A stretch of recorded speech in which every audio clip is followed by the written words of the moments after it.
Hello guys, welcome to my YouTube channel. My name is Harjeet Kaur. हम कर रहे हैं क्लास 8 की ज्योग्राफी की एनसीईआरटी, जिसमें हमारा चल रहा है chapter 2 land, soil, water, natural vegetation and wild life resources. तो इसमें हम लैंड वाला पार्ट ख़त्म कर चुके हैं। आज हम शुरू करेंगे सॉइल से। सॉइल क्या होती है? सॉइल होती है अर्थ के सरफेस पे ग्रेनी सब्सटेंस की जो थिन लेयर बनी हुई है ना, उसको बोलते हैं सॉइल। कहीं ना कहीं किसी जगह की सॉइल और लैंड के बीच में बहुत ही क्लोज लिंक है। किसी जगह का जो लैंड फॉर्म है वो डिटरमाइन करता है कि उस जगह की सॉइल कैसी है। फॉर एग्जाम्पल, किसी जगह पे प्लेन एरिया होगा, किसी जगह पे प्लेट्यू होगा, किसी पे माउंटेन्स होंगे। तो माउंटेन्स पे जो लैंड फॉर्म्स वो भी अलग है। लैंड फॉर्म चेंज हो गई तो उसके अकॉर्डिंग जो सॉइल है वहाँ की वो भी चेंज हो जाएगी।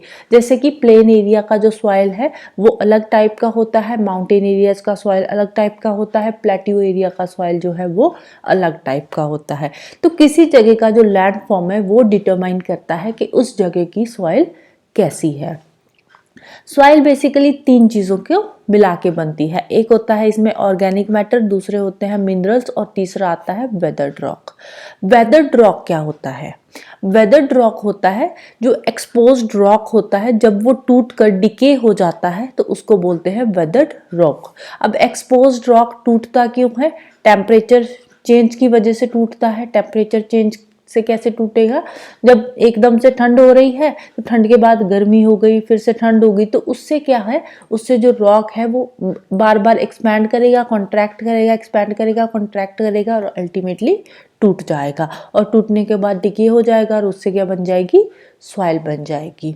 फ्रॉस्ट एक्शन की वजह से टूटता है। प्लांट्स, एनिमल्स या ह्यूमन एक्टिविटी की वजह से भी जो एक्सपोज्ड रॉक है वो टूट जाता है और उसके बाद डिके हो जाता है।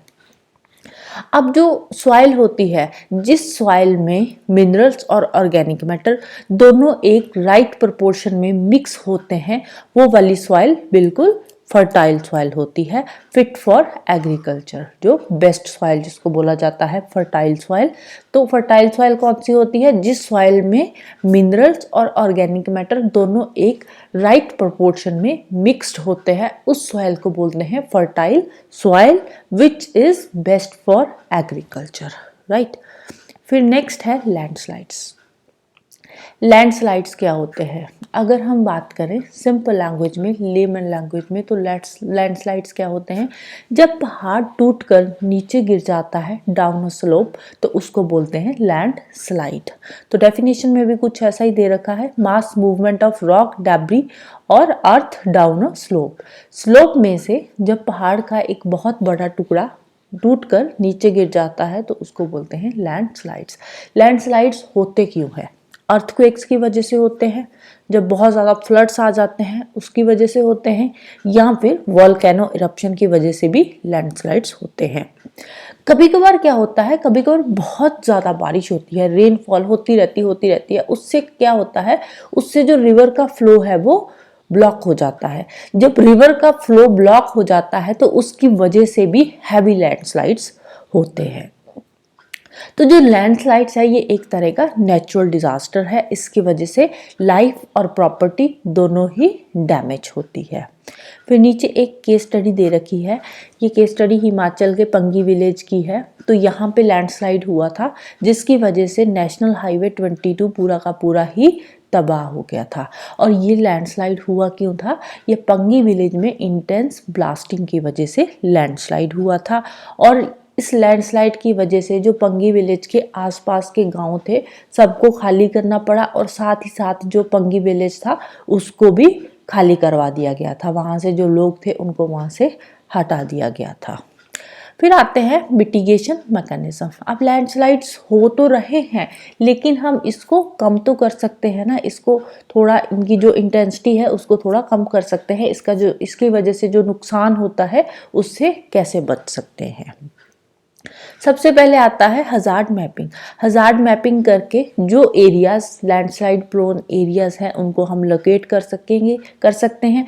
उन एरियाज को लोकेट करके वहाँ पे हम सेटलमेंट्स बनाना अवॉइड कर सकते हैं। वहाँ पे बड़ी बड़ी बिल्डिंगें नहीं बनाएंगे, वहाँ पे जो लोग रह रहे हैं उनको भी हम वार्निंग दे देंगे कि भाई यहाँ पे लैंडस्लाइड्स होते हैं, तो यहाँ पे जो आप सेटलमेंट बना रहे हो तो आप इसको अवॉइड करो, आप किसी दूसरी सेफ जगह पे शिफ्ट हो जाओ। सेकेंडली रिटेंशन वॉल बना सकते हैं। रिटेंशन वॉल क्या होती है, जैसे ये बहुत बड़ी पहाड़ी है तो पहाड़ी के साथ एक दीवार बना दी है सो दैट कि जो लैंड है वो स्लिप ना हो पाए। तो लैंड को नीचे से स्लिप होने से रोकने के लिए रिटेंशन वॉल बनाई जा सकती है। रिटेंशन वॉल बनाने से अब देखो लैंडस्लाइड को रोका तो नहीं जा सकता, लेकिन लैंडस्लाइड को कुछ टाइम के लिए अवॉइड कर सकते हैं हम, ठीक है। जैसे बहुत तेज बारिश हो रही है तो उसकी वजह से हो सकता है लैंडस्लाइड ना हो, लेकिन बहुत भयंकर अर्थक्वेक आ गया या वोल्केनो इरप्ट हो गया तो फिर ये रिटेंशन वॉल भी कुछ नहीं कर पाएगी। लेकिन हाँ ठीक है, एक तरह का मिटिगेशन मेजर है ये भी रिटेंशन वॉल भी, क्योंकि बहुत ज़्यादा जब बारिशें होती है यहाँ पे इरोजन वगैरह कम होगा तो जिसकी वजह से लैंडस्लाइड का जो चांसेस है वो कम हो सकते हैं, ठीक है। बिल्कुल रोका नहीं जा सकता लेकिन लैंडस्लाइड को कम किया जा सकता है। वेजिटेशन कवर इंक्रीज करके पहाड़ों पे सो दैट के पहाड़ बहुत जल्दी ही ना गिर जाए। सॉइल इरोजन कम होगा, वेजिटेशन कवर ज़्यादा होगा तो सॉइल इरोजन कम होगा तो ऑब्वियसली जो लैंडस्लाइड है वो भी कम होंगे। सरफेस ड्रेनेज कंट्रोल वर्क्स के थ्रू जो लैंडस्लाइड की मूवमेंट है उनको कंट्रोल किया जा सकता है। फिर बात करते हैं सॉइल प्रोफाइल की। सॉइल की 4 लेयर्स होती है। सबसे जो टॉप लेयर होती है, टॉप सॉइल होती है, उसमें होता है ह्यूमस एंड वेजिटेशन। फिर जो सेकंड लेयर आती है वो है सब सॉइल, इसमें होता है sand, silt and clay. Third layer आती है वेदर्ड रॉक मटेरियल की और फोर्थ लेयर आती है पेरेंट रॉक की। तो फोर्थ लेयर से ही जो सॉइल है वो बननी शुरू होती है, तो उसके बाद फिर ये ऊपर वाली 3 लेयर्स बनती है। और जो सॉइल है ना, 1 सेंटीमीटर सॉइल को बनने के लिए हंड्रेड्स ऑफ ईयर्स लग जाते हैं। इसीलिए सॉइल इरोजन को रोकने के लिए बोला जाता है, क्योंकि देखो सॉइल इरोजन होने को ज़्यादा टाइम नहीं लगता। बहुत तेज़ बारिश हुई सॉइल इरोजन हो जाता है, या बहुत तेज़ हवाएं चल रही है तो वहाँ पे भी सॉइल इरोजन होगा ही होगा। तो लेकिन अगर 1 सेंटीमीटर सॉइल बननी है तो 1 सेंटीमीटर सॉइल को बनने के लिए हंड्रेड्स ऑफ ईयर्स लगते हैं। इसीलिए सॉइल इरोजन को रोकने की बात करी जाती है। सॉइल फॉर्मेशन को कौन कौन से फैक्टर्स अफेक्ट करते हैं, इसमें सबसे पहले आता है पेरेंट रॉक, ठीक है। पेरेंट रॉक डिटरमाइन करता है सॉइल का colour, texture, chemical properties, mineral content and permeability. फिर आते हैं रिलीफ फीचर्स। रिलीफ फीचर में आ जाता है ऑल्टीट्यूड एंड स्लोप। अब देखो जो ऑल्टीट्यूड है वो भी सॉइल को अफेक्ट करता है, सॉइल टाइप को अफेक्ट करता है, जैसे कि हमने स्टार्टिंग में ही पढ़ा था। जो माउंटेन है, माउंटेन एरियाज की सॉइल की थिकनेस इतनी ज़्यादा नहीं होती क्योंकि वहाँ पे पहाड़ियाँ होती है, रॉक वहाँ पे ज़्यादा होता है तो सॉइल जो है वो कम होती है। जैसे ही वहाँ पे सॉइल, अब देखो जो रॉक्स है वहाँ पे सॉइल की फर्टिलिटी इतनी ज़्यादा नहीं होती। जैसे ही हम नीचे आते हैं, फुट हिल्स पे आते हैं पहाड़ियों की, तो वहाँ पे जो सॉइल की फर्टिलिटी है वो ज़्यादा होती है, सॉइल की थिकनेस भी ज़्यादा होती है, क्योंकि ऊपर से इरोजन होती है, इरोजन होकर नीचे वाला जो प्लेन एरियाज आ जाते हैं तो वहाँ पे जो सॉइल की थिकनेस है वो थोड़ी बढ़ जाती है, ठीक है। और सॉइल की फर्टिलिटी भी इंक्रीज होती है, क्योंकि साथ में जो भी वो लेकर आते हैं पहाड़ियों से, जो पानी बहता हुआ आता है तो वो नीचे आकर उन सब जो भी अपने साथ डेब्रिस वगैरह लेकर आता है उसको नीचे आकर डिपॉजिट कर देता है। फिर आता है किसी जगह का flora fauna and micro organism. अब देखो फ्लोरा फौना और माइक्रो ऑर्गेनिज्म से बनता है ह्यूमस। जब ये मर जाते हैं, मरने के बाद डिके होते हैं, तो डिके होने के बाद क्या बनता है, इनका ह्यूमस बन जाता है। तो किसी जगह का flora fauna and micro organism affect करते हैं वहाँ के रेट ऑफ ह्यूमस फॉर्मेशन को। और फिर आ गया फोर्थ फैक्टर आ गया क्लाइमेट। अब क्लाइमेट, किसी जगह का टेम्परेचर कैसा है, रेनफॉल कैसी है, रेट ऑफ वेदरिंग कैसा है, ह्यूमस फॉर्मेशन। अब टेम्परेचर और रेनफॉल अफेक्ट करते हैं ह्यूमस फॉर्मेशन और रेट ऑफ वेदरिंग को, ठीक है। अब देखो किसी जगह का क्लाइमेट बहुत ही एक्सट्रीम होगा, ठीक है, बहुत ज़्यादा ठंड पड़ रही है या बहुत ज़्यादा गर्मी पड़ रही है, तो वहाँ पे फ्लोरा फौना कम होगा। फ्लोरा फौना कम होगा तो ऑब्वियसली वहाँ पे ह्यूमस फॉर्मेशन भी कम होगी। ह्यूमस फॉर्मेशन कम होगी तो सॉइल की फर्टिलिटी भी इतनी ज़्यादा नहीं होगी, सॉइल भी कम फर्टाइल होगी। तो बेसिकली कहीं ना कहीं जो क्लाइमेट है वो भी किसी जगह की सॉइल फॉर्मेशन को अफेक्ट करता है। फिर आ गया last factor time. Time is the most important factor which affects the soil formation. अब टाइम जो टाइम है वो डिटरमाइन करता है सॉइल प्रोफाइल की थिकनेस को।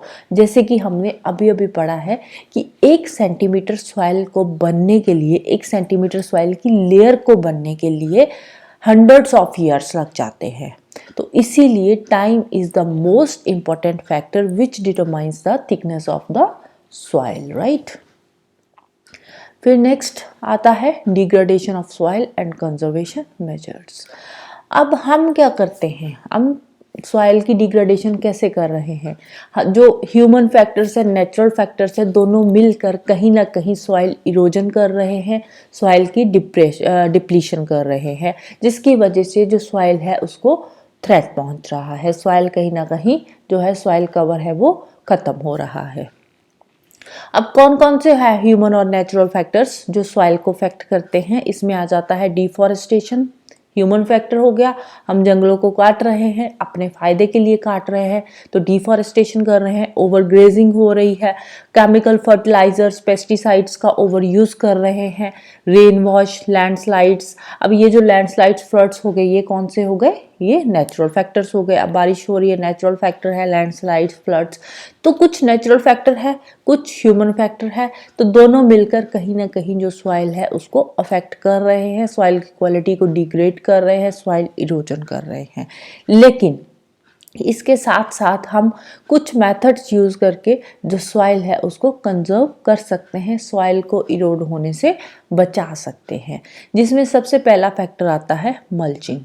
मल्चिंग क्या होता है, अब जो पेड़ लगे होते हैं ना, तो पेड़ों के बीच में कुछ खाली जगह होती है, तो वो जो खाली जगह है हम उस खाली जगह को ऑर्गेनिक मैटर की लेयर से कवर कर सकते हैं। लाइक स्ट्रॉ हो गया, जैसे सूखा घास फूस होता है, तो उससे हम वो खाली जगह को कवर कर सकते हैं।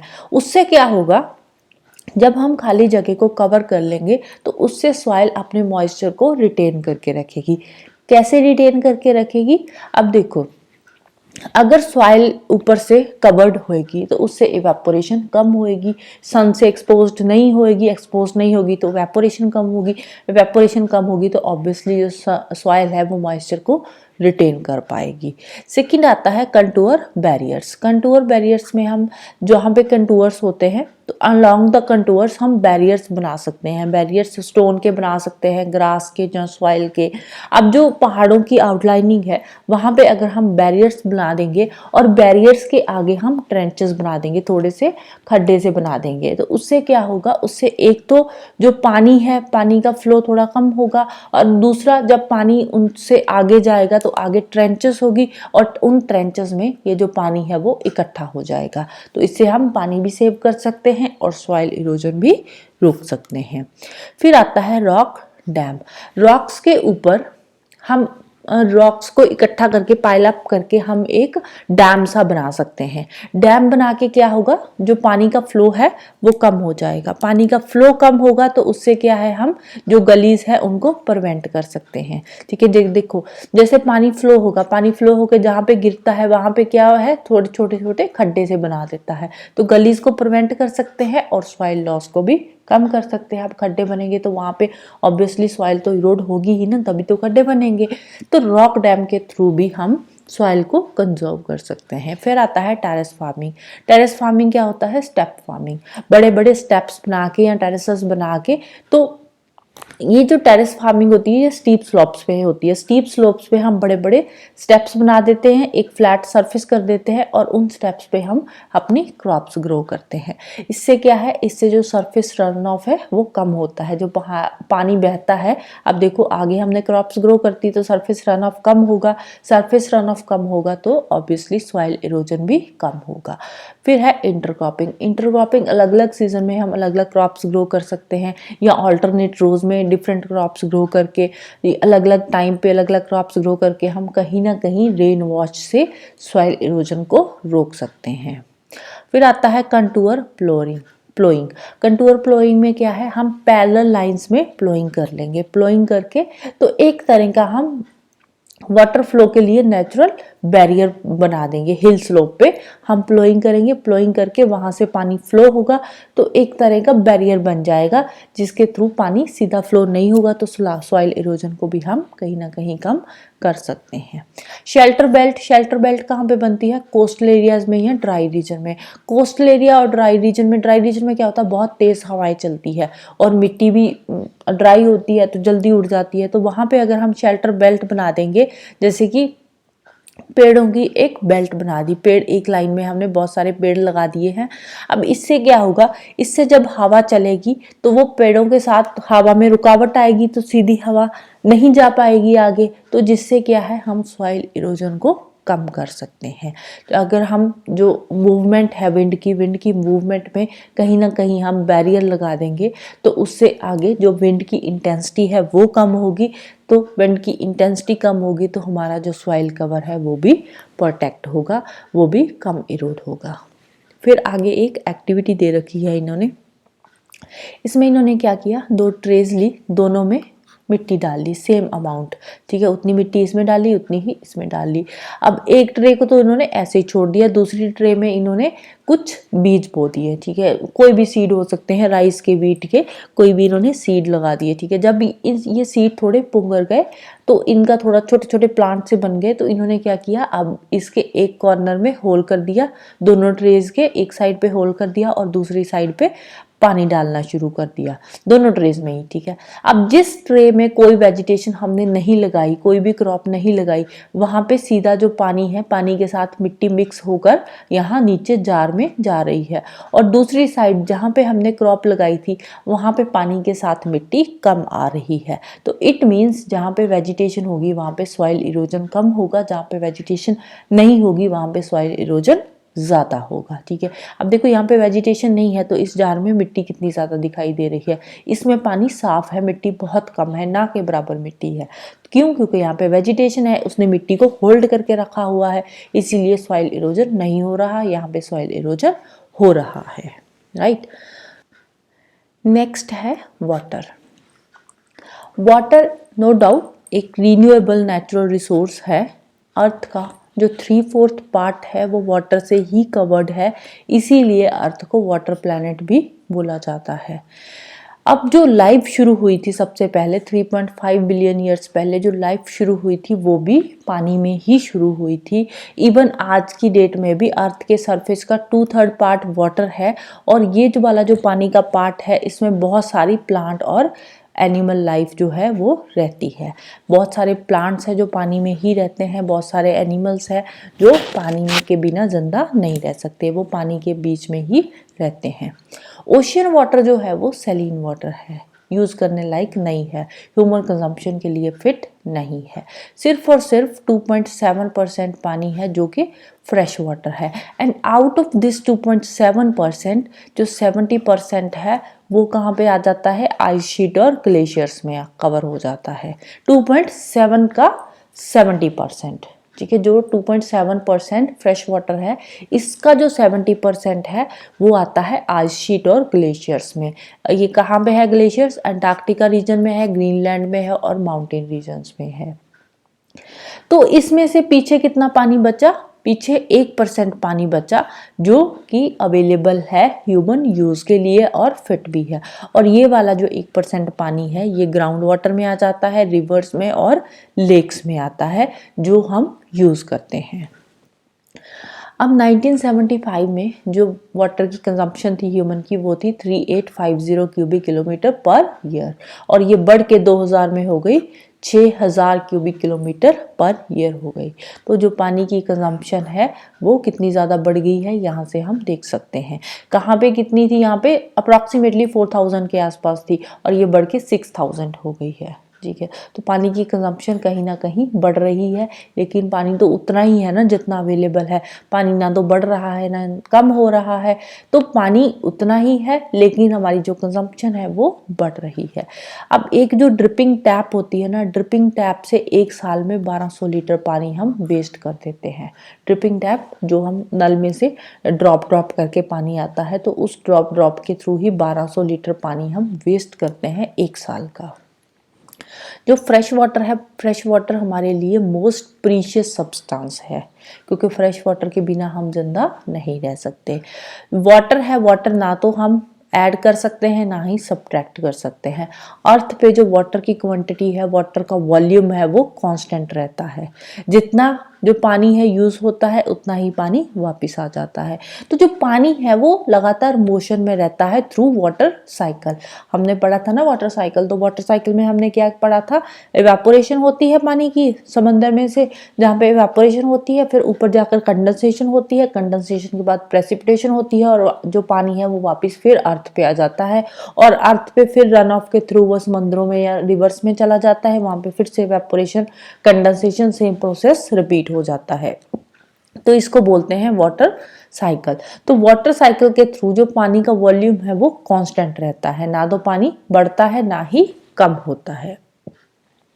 लेकिन हम क्या कर रहे हैं, हम पानी बहुत ज़्यादा यूज़ कर रहे हैं। हम सिर्फ पानी पीने के लिए या कपड़े धोने के लिए या जो भी खाना वगैरह बनाने के लिए ही यूज़ नहीं करते। इसके अलावा हम पानी एग्रीकल्चर में यूज़ कर रहे हैं, अपनी इंडस्ट्रीज में यूज़ कर रहे हैं, इलेक्ट्रिसिटी जनरेट करने के लिए यूज़ कर रहे हैं। इलेक्ट्रिसिटी जनरेट करने के लिए हम बहुत बड़े बड़े रिजर्वर्स बनाते हैं, डैम्स बनाते हैं, और उन डैम्स के थ्रू फिर हम जो पानी है उस पानी से इलेक्ट्रिसिटी जनरेट करते हैं।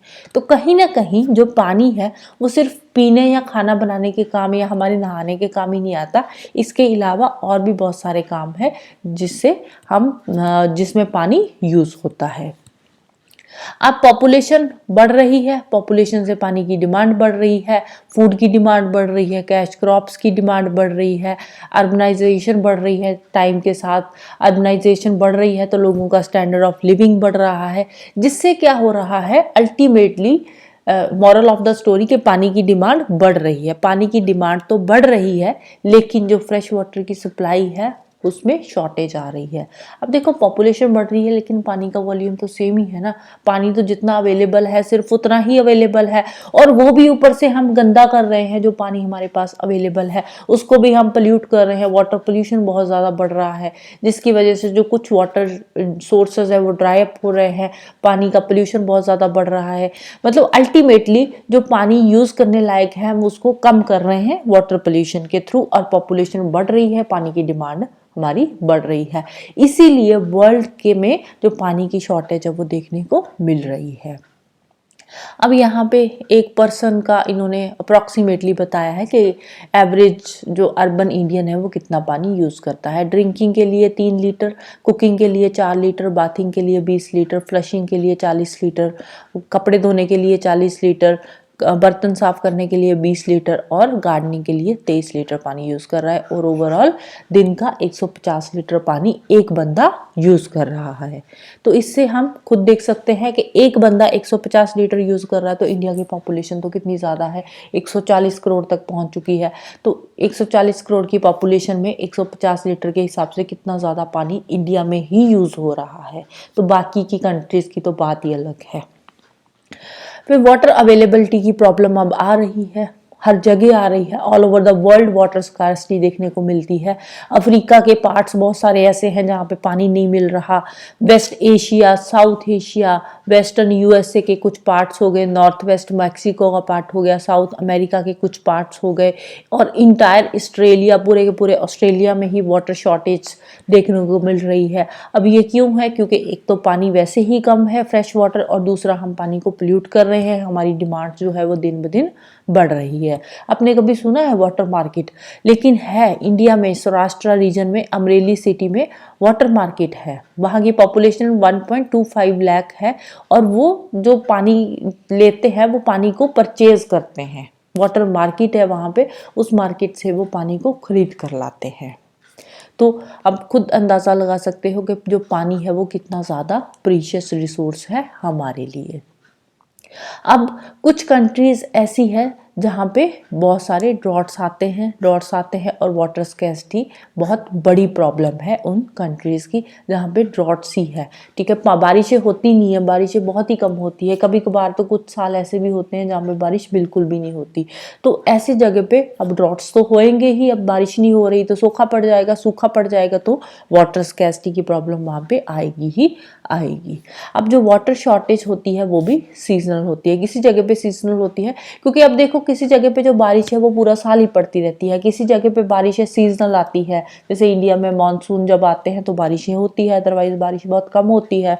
तो अब जो बारिशें सीजनल होएगी तो ऑब्वियसली अब जो ड्रॉट्स है वो भी एक सीज़न में ड्रॉट्स भी आ सकते हैं किसी जगह पे। अब हमारे यहाँ पे इंडिया में हमने टेक्नोलॉजी के थ्रू, जो नॉर्दर्न पार्ट है इंडिया का, वहाँ पे हमने बड़े बड़े बोरवेल लगा रखे हैं, तो उससे हम धरती में से पानी निकाल रहे हैं, तो कहीं ना कहीं हम ग्राउंड वाटर को भी एक्सप्लॉइट कर रहे हैं। अब ये वाटर स्कार्सिटी ये क्यों हो रही है? क्योंकि हम वाटर की को ओवर एक्सप्लॉइट कर रहे हैं, जो वाटर के सोर्सेज हैं उनको हम कंटेमिनेट कर रहे हैं। अब रिवर्स का पानी इतना ज़्यादा गंदा कर दिया है कि वो पीने लायक रहा ही नहीं है, पीने लायक छोड़ो यूज़ करने लायक भी नहीं रहा। यहाँ पे एक पिक्चर दे रखी है यमुना रिवर की, तो अब ये देखो यमुना रिवर का पानी है, अब ये पीने लायक है? यहाँ पे कितना ज़्यादा सीवेज जो है डिस्पोज ऑफ कर रखा है, इंडस्ट्रियल एफ्लुएंट्स, गार्बेज, कितना ज़्यादा गंद है। अब ये पानी पीने का तो दूर की बात, ये कपड़े धोने के काम भी नहीं आ सकता, इतना ज़्यादा गंदा हो रखा है पानी। तो इसीलिए अब जो पानी है हमारे पास साफ पानी की प्रॉब्लम आ रही है। अब नो डाउट वाटर जो है रिन्यूएबल रिसोर्स है, हम इसको रिन्यू कर सकते हैं, लेकिन हम उसको गंदा कर रहे हैं। अब गंदा कर रहे हैं तो उससे क्या प्रॉब्लम आ रही है? उससे हमारे पास पानी की स्कार्सिटी आ रही है। हमें क्या चाहिए? साफ पानी चाहिए। साफ पानी मिलना आज की डेट की सबसे बड़ी प्रॉब्लम है। इसके लिए हमें पानी को कंजर्व करना पड़ेगा।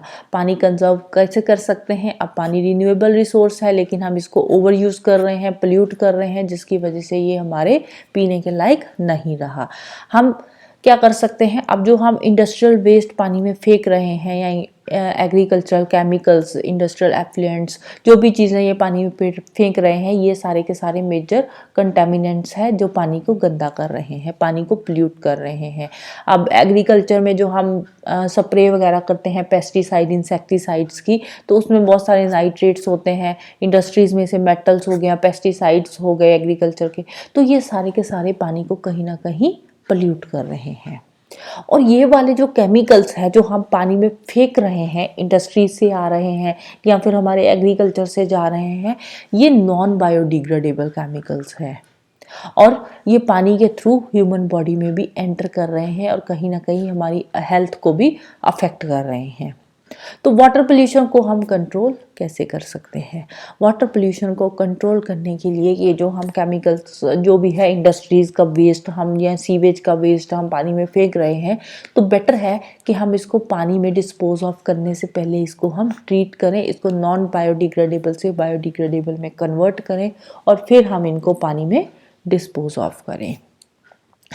इसके अलावा ज़्यादा से ज़्यादा फॉरेस्ट और वेजिटेशन कवर बढ़ाना चाहिए। ज़्यादा से ज़्यादा हम पेड़ पौधे लगाएंगे, जंगल लगाएंगे, उससे क्या होगा? उससे सरफेस रन ऑफ कम होगा और अंडरग्राउंड वाटर रिप्लेनिश होगा। आप देखो सरफेस रन ऑफ कम होगा तो पानी समंदर में कम जाएगा, बहकर कम जाएगा, तो वहाँ पे फिर हमारा जो ग्राउंड वाटर है वो रिप्लेनिश होगा, ग्राउंड वाटर का जो लेवल है वो थोड़ा बढ़ जाएगा। वाटर हार्वेस्टिंग कर सकते हैं। अब सरफेस रन ऑफ को कंट्रोल करके हम वाटर हार्वेस्टिंग कर सकते हैं, उससे भी पानी सेव कर सकते हैं। इरिगेशन के लिए जो हम कैनाल्स यूज़ कर रहे हैं, उन कैनाल्स को हम अगर प्रॉपर तरीके से यूज़ करें, उन कैनाल्स के थ्रू जो वाटर की सीपेज होती है उसको हम रोक कर वाटर को प्रॉपरली यूज़ करें, तो उससे भी वाटर की वेस्टेज कम होएगी। इरिगेशन के लिए अगर हम स्प्रिंकलर्स यूज़ करें, तो स्प्रिंकलर्स यूज़ करेंगे तो उससे वाटर लॉस कम होएगा। कम कैसे होएगा, एक तो वाटर की सीपेज कम होएगी, दूसरी इवेपोरेशन कम होएगी। अब देखो कैनाल्स के थ्रू पानी बहता हुआ बहुत दूर से आता है, तो उससे क्या होता है, उससे इवेपोरेशन भी होती है, क्योंकि पानी कैनाल्स के थ्रू जब आता है तो वो एक्सपोज्ड होता है, तो उससे इवेपोरेशन भी कम होती है और कैनाल्स में सीपेज भी थोड़ी बहुत पानी की इधर उधर हो जाती है। लेकिन स्प्रिंकलर्स के थ्रू क्या होता है, पानी पाइप के थ्रू आ रहा है, तो इससे इवेपोरेशन भी नहीं होती और सीपेज भी नहीं होती। ड्राई रीजन्स में रेट ऑफ एवेपोरेशन ज़्यादा होता है, तो इसलिए वहाँ पे हम ड्रिप इरिगेशन यूज़ कर सकते हैं। ड्रिप इरिगेशन के थ्रू एवेपोरेशन कम होएगी तो पानी को हम सेव कर सकते हैं। तो ओवरऑल पानी को सेव करने के लिए हमें खुद को ही मेजर्स लेने पड़ेंगे। एग्रीकल्चर के लिए जो हम पानी यूज़ कर रहे हैं उसमें स्प्रिंकलर यूज़ कर सकते हैं, ड्राई एरियाज़ में ड्रिप इरिगेशन यूज़ कर सकते हैं। इसके अलावा वाटर हार्वेस्टिंग करके वाटर को हम कंजर्व कर सकते हैं। डिफॉरेस्ट बोल रही हूँ, तो फॉरेस्ट अगर हम बनाएंगे, एफॉरेस्टेशन करेंगे तो उससे भी हम वाटर को सेव कर सकते हैं, right. So this is all about today. Next हम करेंगे natural vegetation and wild life से। तो जाने से पहले वीडियो को लाइक कर देना, शेयर कर देना और चैनल को सब्सक्राइब कर लेना। Thank you, bye bye and have a nice day.